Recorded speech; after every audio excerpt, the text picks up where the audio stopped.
waayahay waxa kaloo iyadana halkan ku jirta shaqo logistic business support assistant port operation weeyaan Soomaaliya Muqdisho 12 bisha labaad bay dhacaysaa 2023 WFP waxa ka baahantay Muqdisho Soomaaliya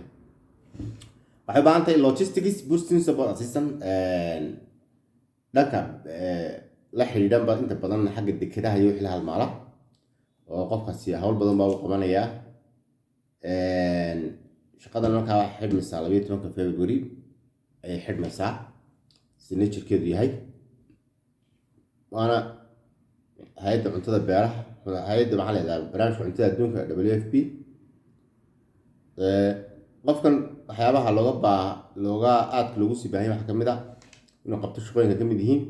follow up with the stakeholders daily universal discharge batching and dispatching to the ensure smooth running of operations ensure transporters have mobilized to trucks to uplift cargo during discharging and loading vessels supervision of WFP's time charter vessels loading and discharging operations and inta badan sida caadiga maadaama oo WFP ay tahay hay'ad la soo degaysa cuntooyin alaabo kala duwan isticmaalaysa gaadiid maraakiib lagu soo rarayo kala wareejin baa jiraysa maxaa la kala gudoomis baa jiraysa at the same time waxa kaloo jiraysa markaa in la hubiyo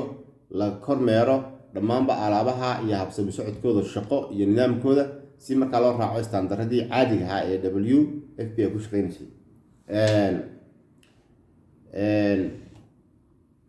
iyo qofkaasi waxa looga baahan markaa inuu warbixino kala duwan ka diyaar gareeyo alaabaha iyo habraacooda isagoo markaa ishu gareynaya in markaa at the same time sidoo kale uu la socdo containerada iyo wixii dekada ka soo degaya ee warehouse ka gaaraya iyo markaa wixii kale la halmaalaba shaqooyinkan iyagoo qoran qaran jobs bay ku jiraan linkiskana xagga hoosan soo dhigaya marka qof waliba insha Allah dilaa ka dhigo keep in going maxaa la isku dayo inuu xarayn karo aqoon maxaa qofkan looga baahan yahay waxaan eegaynaa xagga aqoonta educationka experience-ka luqadda skill-ka meelahaas laga eegayaa xagga aqoonta waxaa loo baahan yahay qofkaas inuu secondary ka baxay completion of secondary school ama secondary school education post secondary certificates in logistics supply chain management warehouse management is desirable haddii qofkaas sidoo kale uu bartay managementka ama supply chain managementka warehouse-ka iyo wixii la halmaalaa qofkaasi waa la sii daneynaya gaar experience kana waa at least 4 years experience in logistic transport and port operations in humanitarian sector qofkan hadduu kusoo shaqeeyay arrimaha samafalka iyo bilaadanimada ee hay'adaha kala duwan ee dekada alaabaha kala soo dega hadduu kala shaqeeyay stability gaar ahaan xagga inuu soo bartay logisticada iyo transportka operationska iyo waxyaabaha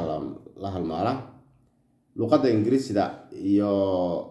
Soomaaliga ba si qurux badan oo qofkaas ugu hadli karo oo isticmaali karo waa the best priority ay interested ku yihiin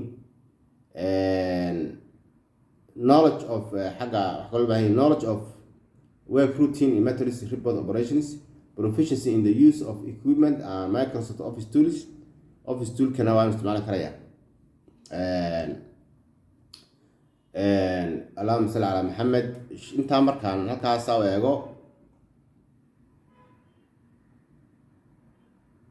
tijaabadu waa hal sano sanadka hore lagu eegayaa inaad markaa hawsha aad geli karto in kale shaqadan qaabkaad u xareynayso waa qaab iyada laftigeedu online ah hab online lagu xareynayaa oo requirement ah oo inaad buuxiso markaa username baad samaysan hadaad leedahay waad sii lahayd kala username kaas isticmaali linkiskana insha Allah xagga hoose ayaan dhigayaa qof walba uu ka heli doonaa marka best trial qof walba ha isku dayo oo secondary ka baxay logistics waxyaabaha aqoon u leh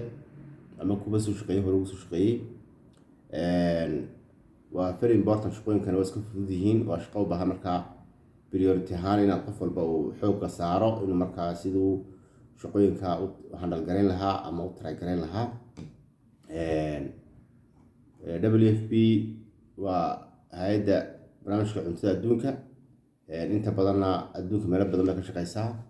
geeska Afrika, Aasiya, meelo badan meelaha colaado ku dhacaan badan ka shaqeysaa marka insha Allah hala xareeyo hadii Ilaahay ka dhigo. Assalaamu calaykum waraxmatullaahi wabarakaatuh.